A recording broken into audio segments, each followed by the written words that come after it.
go ahead and get started. As some of you noticed, I didn't print enough handouts, so if you have one, maybe share with the person next to you. And if you want a copy, just send an email list and I'll send out a copy after the class. Everybody always have it, but I'll cover everything that's in the handout. It's just nice to have multiple references to look at. So I'd love to start by kind of going around and have people have specific questions or specific reasons that they're here, specific things that they would like out of this class. That helps me kind of tailor the class to the group. Otherwise, I could just sit up here and talk for days about everything that I know. But so it's really useful for me to know where you're at, because then I can talk about things that are relevant to you instead of just talking about whatever I'm excited about in the moment. So how's that sound? If you don't have anything, you just pass. I guess something specific. I just finished your cleanse, and I'm just more interested. You know, it's an investment, and I'm doing it, adding more things in, and the right things, of course. So I want to be sure I get all the right information, so I can do everything right. Do my best. That's good. And to help other people out. One thing I noticed in the cleanse class, how many people really have a difficult time with their digestion. I didn't know how many people were really struggling. Plus, everything was yummy. Okay. Yeah, so more yummy stuff is good. That's helpful. Well, hopefully there's some good yummy recipes. Okay, good. Weak digestion. Okay. I've had it my whole life. Okay. Doesn't matter what I do. I don't still have bread, still have dairy, still a lot of gas and bloating. I heard her say weak digestion. I don't know what you mean by that. Oh, she was saying like bloating. Well, that's the thing. I suffer from weak digestion, so I don't digest well. Even if I do raw foods, I get away with it. But if I do bread, I do dairy. No, I just wanted to understand better what your symptoms were, because I don't know what you mean by weak, what happens to you. My weakness is I don't break down foods very well, so I'm missing some. Yeah. I get a lot of gas. It doesn't matter what I eat. I could drink water. Yeah, so I think I talk too much when I'm eating. Swallow beer. Okay. I'm just interested in gut health, Okay. and fermentation process interests me too. Okay. I'm in the right place. I'll go back to you guys. I'm just kind of coming here blind, but I was actually kind of curious on the cleanse process. I go through a company called Isogenics, and it's all organic as far as the proteins for performance enhancers. What is your process? How do you use it? What do you use? We do a whole foods based cleanse. So we do some herbs, but primarily it's a 4-stage process, and the process is basically taking you to where you optimize liver, gallbladder function, and optimize lymphatic function, and then the next stage is start to optimize the small intestine function, and then you optimize the colon function, and then lastly you go to the stomach and improve the stomach function. So you're just trying to flush some toxins out. Pretty much, yeah. And the gateways for flushing out the toxins is pretty much through the liver and the lymph. So once those are working well, then you can start to kind of rebuild the rest of the digestive tract. Is it a 4-day system when you say 4 phases, or? No, it's a 2-week-long 2 system. week? Yeah. Okay. So each phase is between about 3 and 5 days, Okay. depending on what we're trying to achieve. Okay.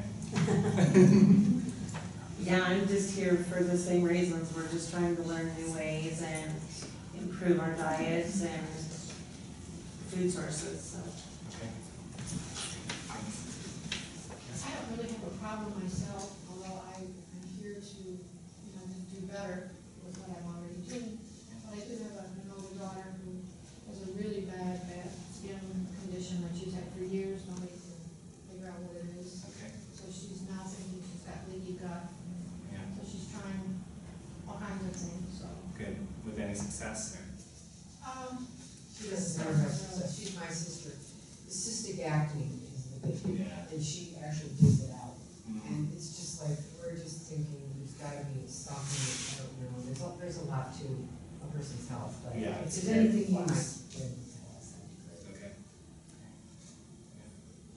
Anything else? Yeah, I just want to fully educate myself on doing my Google tea every day, and Okay. I wanna make coconut kefir, and I wanna know if you can whip it up into a nice whipped cream for pies. You can do that with coconut milk. I've never tried that with coconut kefir. It's so thick. Yeah. It's worth a try. I'm You gonna can't try go this for the wrong. holidays, won't we want that? Yeah. Yeah. It's great. I'm coming. I want to increase my knowledge, specifically in Chinese medicine. I have damp stomach and spleen, and I know my liver is weak, I have ridges on my nails, and I, I'm down to the vegan, and my digestion works pretty good, because I avoid lots of things, and, the power bar that had like sugar and proteins and stuff in it, and a lot of different things, and man, it's like, yes, I need it. Yeah, right. So I'm lazy because I get by, but I don't want to just get by and then clean out the liver and doing this stuff like that. Taking out this long patients and various things. Yeah. I do sauerkraut Okay. once a week or so with my foods. Okay. But that's about the extent of my fermentation. Okay. I stopped eating miso because of the soy Yeah. and Okay.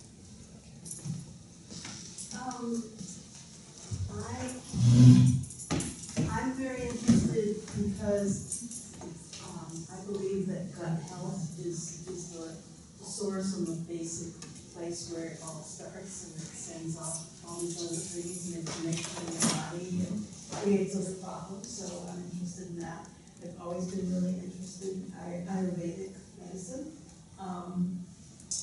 And now I'm even more interested in stuff because I didn't used to have problems with food and abdominal or health issues, but in the last couple of months I've had these really bizarre, in the middle of the night, upper abdominal attacks, like really, really painful, you know, and they last for like 2 hours and then go away, and so I don't know what's causing it. It's been happening. When it first happened, I thought, okay, that's done. But it's been happening like about once a week. Okay. And I've noticed that it happens when I eat something that I haven't made myself. Interesting. That I'm either at a potluck or an event, and I've eaten something, and I don't know what it is. Right. But yeah, so you know, I want to do some healing, natural healing, so that calms down and that doesn't continue to happen. I don't know what's causing it, but I think it could be maybe a gallbladder thing. I don't know, but so yeah. So I'm interested in everything you have to say. Okay. Thank you. So we're just going around, and if people have specific questions, this is your opportunity to ask them, and of course we'll give you more time at the end for questions. I just came to learn more. Okay. Thank you. Yeah. And I'm basically the same way. I am interested in different cultures and how they treat patients and that type of thing. But I also would like to say that I have two daughters and I have autoimmune disorders. And my youngest daughter has severe colitis. And so I'm trying to just learn as much as I can. And I got tired of just buying books and reading them and not, putting my takeaway as much out of it as I can. So I'm really here to listen to you tonight. Okay. Okay. And with it, the same thing. Well, it's my little history is that, I guess the last 2.5 years I have chronic nausea. And so I ended up being diagnosed SIBO, small intestinal bacterial overgrowth, which I supposedly beat because I went without eating any carbohydrates for, like a year. And so, and then I ended up supposedly, I had an Ayurvedic doctor, MD, in Medford, I was talking to you about, and she told me that I had in the past leaky gut, and I'd been told I had inflamed stomach and all that, gastro area. So right now, I'm on an elimination diet, but even the basic foods that are supposed to be part of the diet, the basic foods, I'm not eating. So it's like I don't eat grains, dairy, because of food intolerances, and I'm just eating some fruits. I'm eating most of vegetables, and then I don't eat red meats unless they're grass-fed, things like that. So I'm on medications. It's a slow process, because the nausea just keeps hitting me in the face every 3 days or 5 days, and it lasts for 3 to 5 days, or maybe a day if I'm lucky. I have a lot of tests, and I'm doing a couple more. So, yeah. Seriously, be one. Okay, yeah. I have occasional digestive problems, and I haven't really related it to anything, but whenever I take apple cider vinegar and water, that seems to calm down any bloating. And I am trying to incorporate more probiotics, prebiotics. I just want to know more about that, and also fermented foods. I really want to make some of those. I have a long time ago, and I'm not sure, I don't even remember if I was successful or not, but I drink kombucha tea and I have miso and all that. But I really, maybe after a class you can tell me if you have any kidney flesh or cleanse type thing. And do you believe in herbs, or do you have herbs in your program? Okay. Yeah. Yeah. And that's really good. I think maybe you could clarify this about, so for the liver, there are liver cleanses, right? But then I was reading that if a person cleanses the liver, because the liver is having problems, so it doesn't process the fat well and has, deal with the bile, maybe it's just not efficient. So then all of the, whatever it's having problems with digesting or processing, if those fats are not dealt with it, I read that they're stored in the body. And then, so when a person does a liver cleanse, if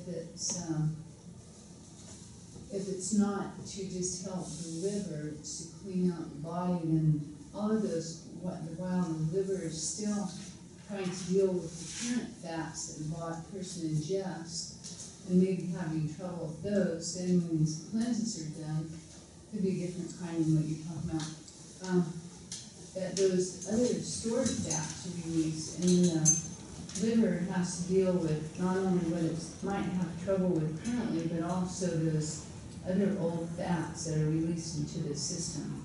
So I read that instead of like just cleansing and purging the body of these, makes it hard on the liver especially, more than it has, but to work to support the liver. So the wording and the products in the market that are available and the techniques I'd like to know more about. Okay. Yeah, I mean, so if anybody's ever looked at a toxicology textbook, they're about 1,000 pages long. So cleansing is a huge, complicated subject. And there's many, many different cleanses out, kidney cleanses, liver cleanses. There's a lot of mainstream approaches to toxicology and removing toxins from the body. And there's so many different metabolic pathways in our body that are utilized in order to remove things from the system. And so basically my approach to cleansing is that you want somebody who's going to be supporting you. So I don't tend to have people do cleanses where like you just buy a bunch of supplements and go.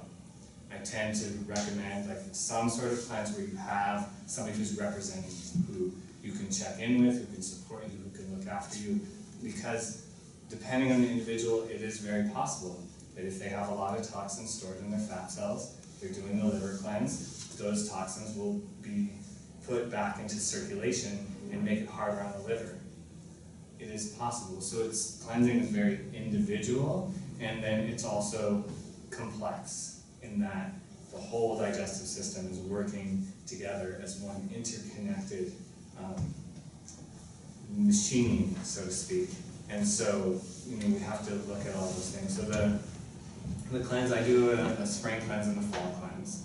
And it's a cleanse class, and I do offer a lot of support. We kind of do what we're doing now, we go around and do a little bit of a check-in. It's whole foods based, it's herb based, which tends to make it a little bit gentler than if you're doing a kind of supplement based cleanse and really stirring things up. And the cleansing approach that I tend to do is meant to be done twice a year for the rest of your life. So it's not like you get everything out of your system in one fell swoop, because that could be, depending on what's in your system, that could be dangerous, or it could just be really uncomfortable. So that's kind of the process that I take people through. And you know, like you said, we're all individuals. We're all a little bit different. So for some people, it works wonders. For other people, it's a little bit challenging, and we have to tweak it and change it and make it fit for their unique constitution. And I think that really is the essence of Ayurveda, is that it's personalized. And the challenge these days is that there's tons of information out there about cleansing. And I think most people are on information overload, where like this conflicts with that conflicts with this, and this conflicts with that. And so the essence of this class is really, I just chose one thing that I felt is beneficial for 98.9% of the population. Because in a class setting, when I'm not in clinic with you, taking your pulse, looking at your tongue, figuring out your unique personalized pattern of physiological functioning and determining a treatment plan that's unique to you, it limits my options, it limits what I'm able to offer. And so the Blissful Belly Toolkit is really, in essence, creating something that I feel could benefit the most people, and creating something that is relatively simple to implement into your daily life. Because that's another thing. Cleanses are amazing, but they're complicated. You have to change everything. To change your activity levels, you have to change the foods you eat, you have to change the herbs that you're taking. So it's a significant change that needs to be made in order for benefit to be accrued from the cleansing process. Whereas something like fermentation, it's relatively simple, and so the kind of essence of this class is to give people here the tools to do some fermentation and to boost their digestive strength through fermentation. And probiotics fermentation is kind of a hot topic right now, because there's more and more research being done on the benefits of fermentation. And for myself, what I've noticed is there's a lot of holes in the knowledge. So I've been telling a lot of people in my clinic over the weeks that I've been doing this class, and they're like, oh yeah, probiotics are great for everybody. And anytime I hear that, anytime I hear like, oh, that's a magic bullet, that's a panacea, that's great for everybody, I kind of take a step back. And so that's kind of the essence of this. Yes, it's good for 98% of the people, and also there has to be some intelligence in employing this in a way so that you get the most usefulness out of it. So a little background about me, just real quick before we start. So I've been practicing Ayurvedic medicine since 2006. I initially had a clinic up in Eugene, and I've bounced around the valley quite a bit. Now I have a clinic out in Talent, where I offer Ayurveda. I also teach yoga, and I also do Ayurvedic body work as well. So I'm kind of offering all of those different modalities for folks. And as Rebecca said back there, the real essence of Ayurveda is digestive health. There is a belief in Ayurveda that digestion is the cornerstone of health. And so if your digestion is strong, everything else is strong. The challenge with digestion that I find is that it's like a retirement fund, in that it's an investment account. And so you don't see the immediate benefits of what you're investing into the fund.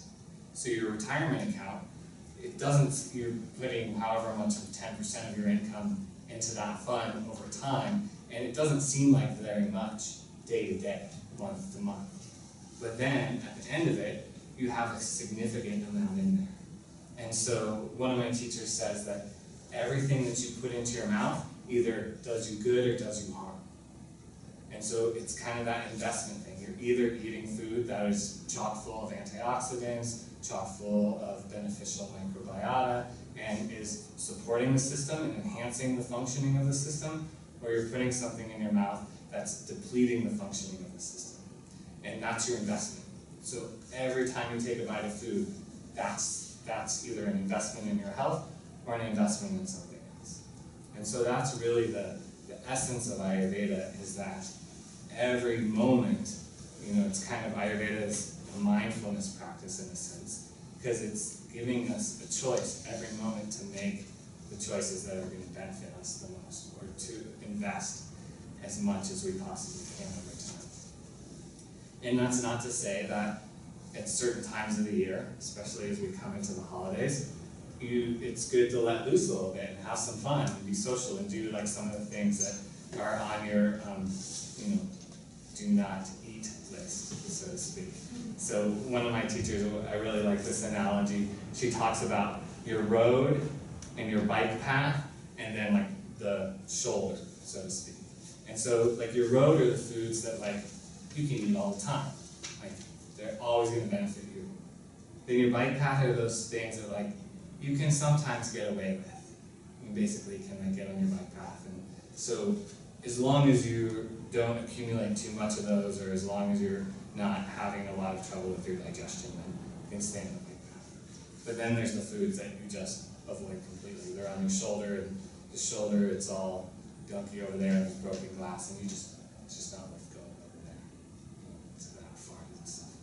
And so Ayurveda has a whole kind of system for determining what is most likely on what your road most likely is. And we do an assessment to determine what that is, and then help to guide people to eat those foods that are going to support them the most.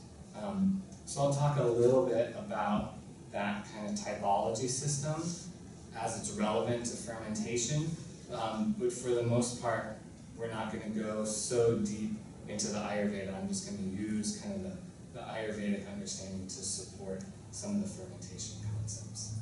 Are you going to help us determine what our body type is?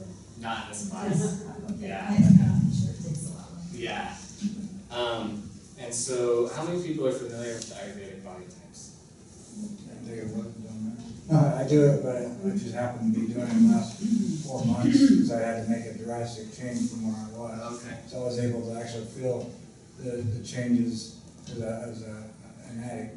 So 4 months ago, I had to make a big change, so I went healthy, all organic, and instead of waiting, I actually felt the difference. My sleeping problems, it's all on what you eat. Sugar, I mean, most whites break down sugars. It's the more you know, the better it is. Yeah, there's a lot of power in education. And so, so the 3 doshas, which is kind of the tripod of Ayurveda, so to speak. It's kind of what all Ayurveda stuff is based on, are Vata, Pitta, Kapha.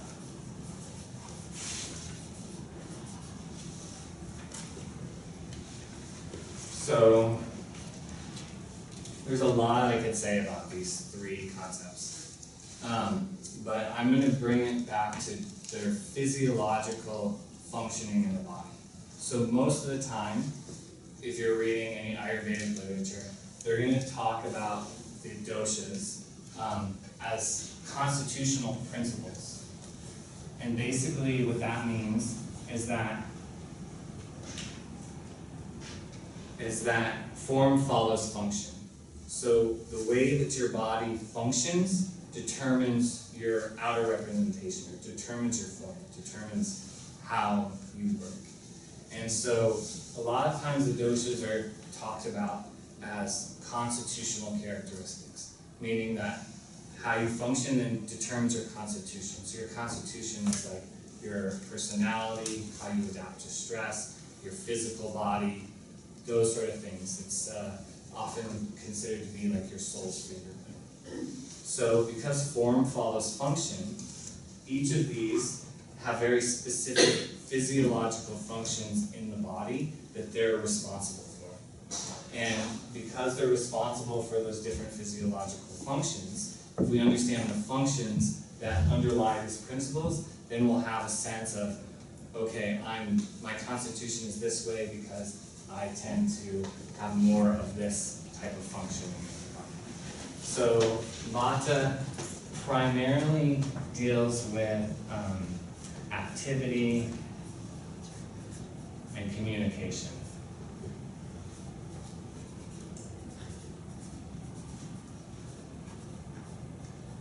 So we're going to talk a lot about the Vata dosha because in terms of Ayurvedic fermentation, it's key because it deals with the transportation, deals with all the movement in the body. Any activity that's taking place in the body has to do with Vata. So if it's not functioning well, if the body is not communicating well with itself, and things aren't moving in the way that they're supposed to be moving, then inevitably there's going to be problems. And a lot of that communication is actually happening between our body and the different microbiota that are part of the body. So Pitta, its physiological functions that it's responsible for are digestion and transformation.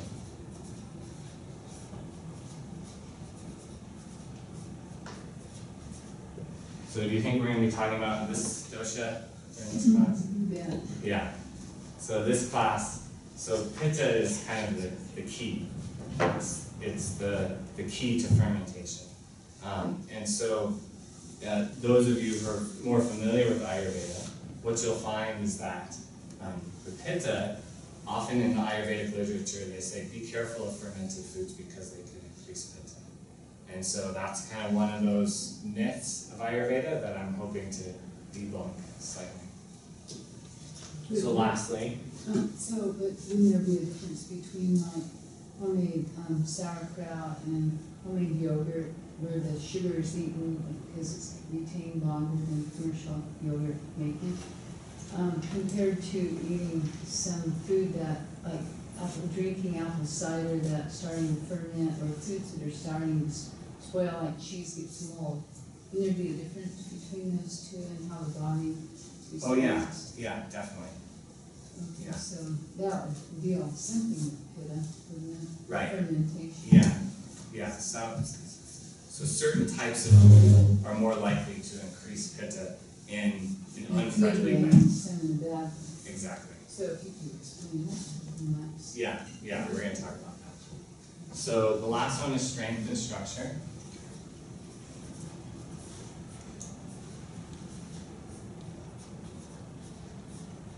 So in a way, this is the physiological function that support everything else. So if you don't have strong strength and you don't have a good structure, it's really difficult to have good healthy digestion. And it's really difficult to have good communication within the body because there's no container for that to take place. So in a sense, Kapha, this last dosha, is kind of inferred. I'm not really going to talk specifically about Kapha, but there has to be a certain amount of vitality and strength in the system in order for the functions of digestion and activity and communication to take place in the system. So those are the kind of building blocks of Ayurveda, and so that's kind of what we'll come back to. And specifically we'll talk about the Pitta dosha, because that's the one that really deals with the fermentation process. There's just 3 other concepts that I want to introduce here, because they are also very commonly referred to, and it's kind of another one of those Ayurvedic myths that I'd like to talk about a little bit. So these are called the gunas, and there's 3 of them, and these are less common, they referred to, and they're considered to be the basis of Ayurvedic psychology. So all of Ayurvedic psychology revolves around the three gunas of sattva, rajas, and tamas. And there's lots of different ways that these are translated. But the way that I'm going to translate these are sattva is basically being, rajas is doing, and tamas is having.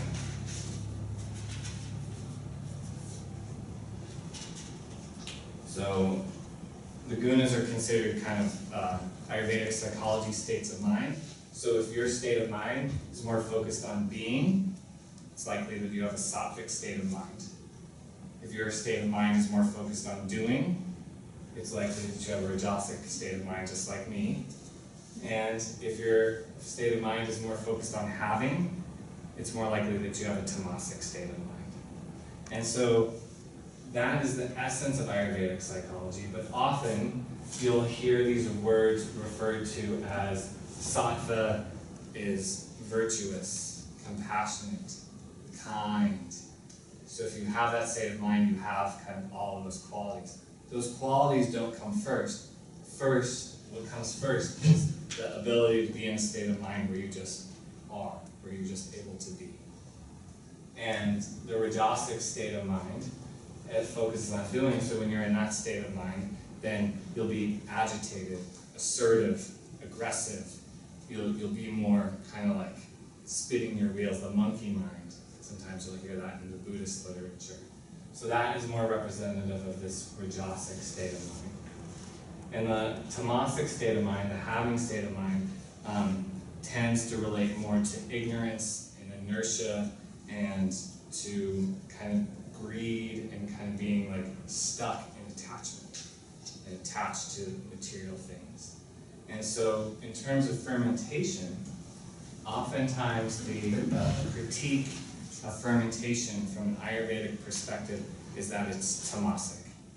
That by eating fermented foods, you increase this inertic quality. So any guesses as to why the Ayurvedic sages and masters who created this science over 5,000 years ago would have called fermented foods tamasic, and why these days everybody's like gung-ho about probiotics?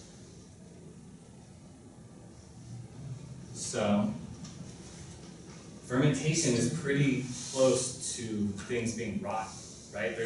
If you've ever done any fermentation, there's a pretty fine line between like, oh, that's sour and good for me, and oh, that's rotten, right? I mean, it's a pretty fine line. And so that, this whole tamasic quality speaks to that edge of fermentation where like something can be really remarkable and health promoting, but it also could be completely rotten.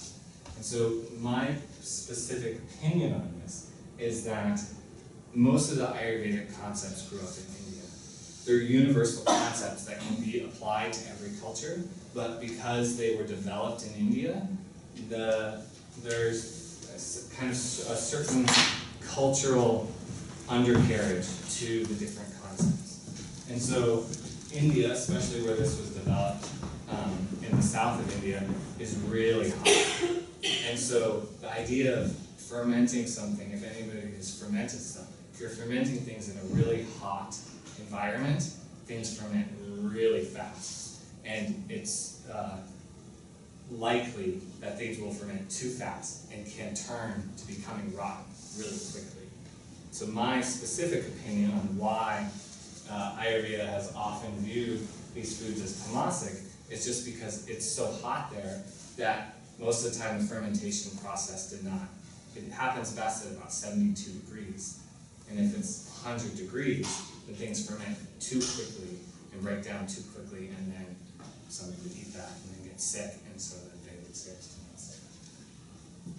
The other kind of critique I have of that is that there's two things happening in the fermented food. One is the food itself, which to an extent has been broken down and degenerated. And then there's all the beneficial bacteria that have been feeding on that food and then are creating. So in my mind, there's actually two things. The food itself, you could probably call tamasic. It has kind of a nurture quality to it. But all the new life that is created out of that food, that is also in there with whatever you're fermenting, has more of this kind of sattvic quality, where it's creating all this new life. And so I think there's kind of two layers, and Ayurveda was only looking at one of those layers. So does that feel like enough for the Ayurvedic stuff before we kind of jump in? Fermentation? Yeah, I'm not familiar with it. I don't really see the benefits of fermentation. Yeah, so we're going to talk a lot about that.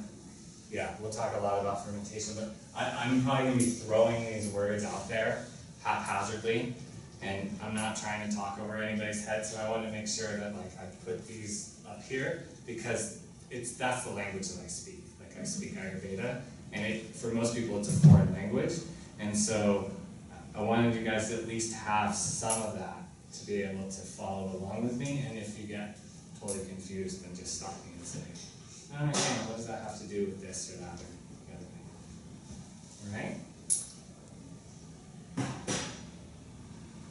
Can I ask you a relevant question to that? You were talking about fermenting homemade food, right? So if it gets a layer on the top, right under the lid, that might look like it's from Mars, alien type. Could we just take that off and eat what's in there? Yeah. That's what I did, and I'm still alive. Yeah. Yeah, so Okay. she's talking about fermenting vegetables. So there's lots of different fermentations, but fermented vegetables is definitely the easiest kind of fermentation to do in terms of the complexity of different fermentation things. And so when you're fermenting vegetables, optimally the vegetables are submerged in liquid.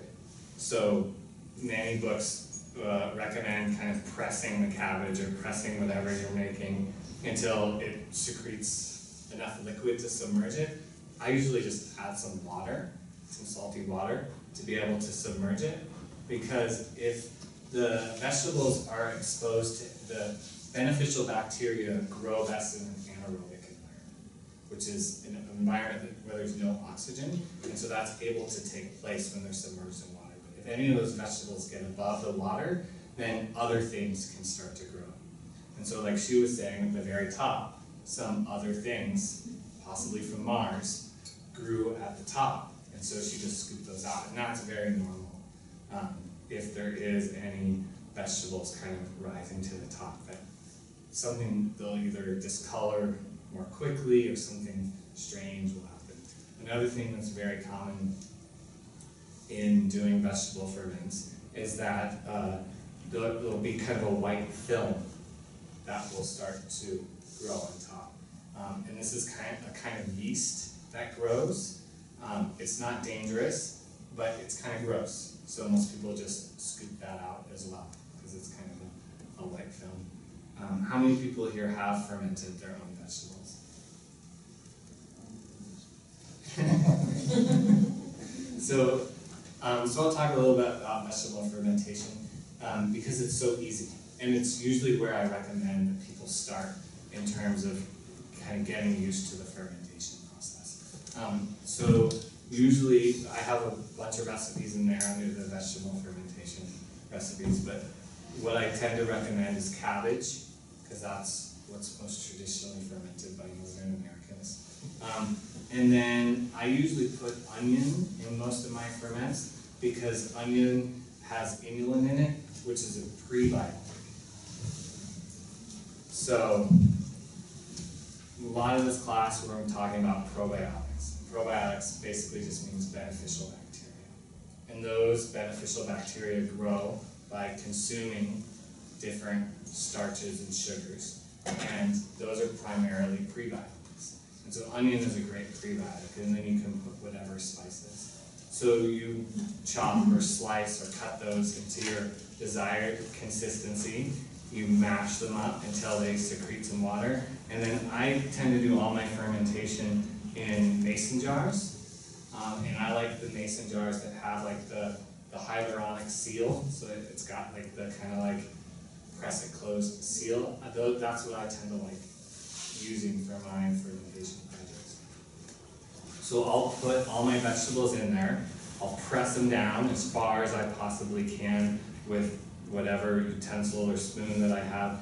If the water from the vegetables does not submerge my vegetables, then I'll make like a brine where I'll put, I think, depending on how much, so if I'm using a quart jar, I'll usually use 1 to 2 tablespoons of salt, and I'll put that in some water, and then I'll pour that into there until that submerges those vegetables. If you want to get really precise, it's good to like put a clean jar or something else on top of the vegetables inside the jar to hold the vegetables down so they don't float up, so you don't get them exposed to air. Sometimes I do that, sometimes I don't. And then I tend to not close the lid. So some people I know will close the lid and make it a completely anaerobic environment. It does off-gas some carbon dioxide, so if you do that, opening it up can be a little bit exciting. So I tend to take on the hyaluronic jars, they have kind of a rubber insert, and I tend to take that off and just lay the glass jar on there so that gas could probably escape through there if needed. So it's a seal that's not a tight seal, so that there is an opportunity for that to come up. So that's kind of a primary way to do a vegetable fermentation. Any questions about that? So if the lid starts getting bulbous on top after a week, that would still be okay, wouldn't it? The gas is building up and pushing up that. Yeah, it's going to build up gas. So yeah, if it gets bulbous on top, then just be careful when you open it. But that's part of the fermentation process. Another person, what they do in place of a jar, between the lid and the veggie, they take a whole leaf of cabbage, right, and fold it over the gas side.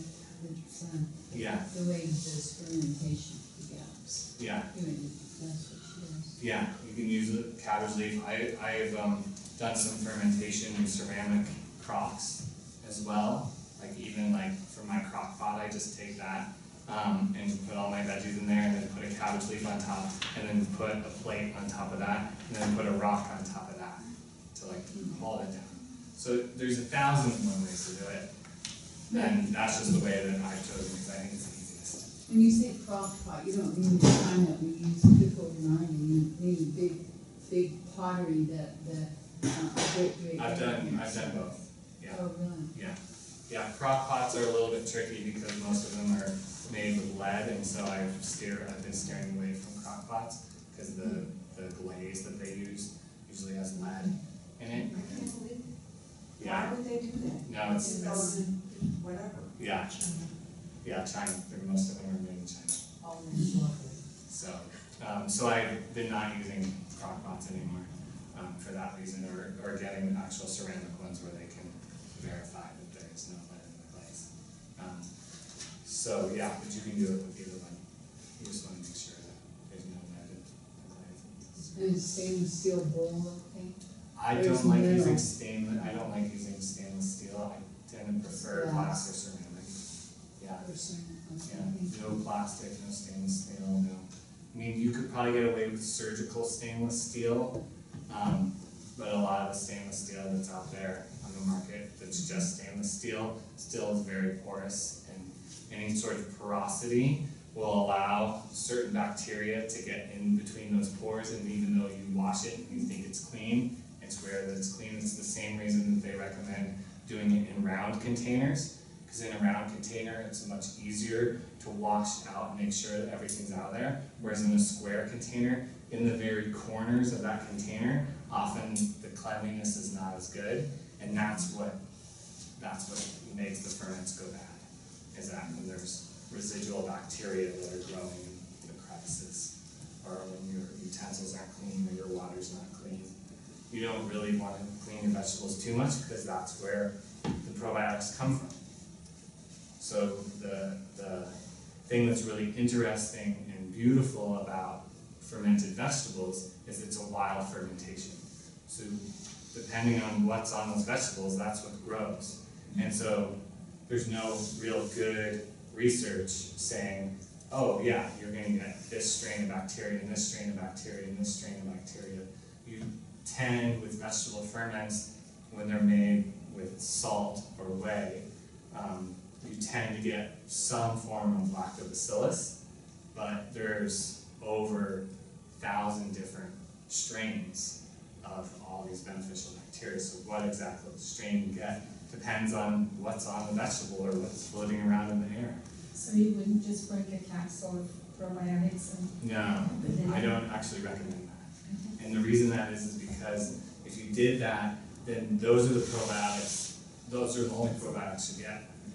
So they'll outcompete everything because you have such a high ratio of them, and then you won't get any other kind. And one of the keys to probiotics is diversity, and that's the beauty of a wild fermentation, is that you get a huge amount of diversity because you get whatever is already naturally there.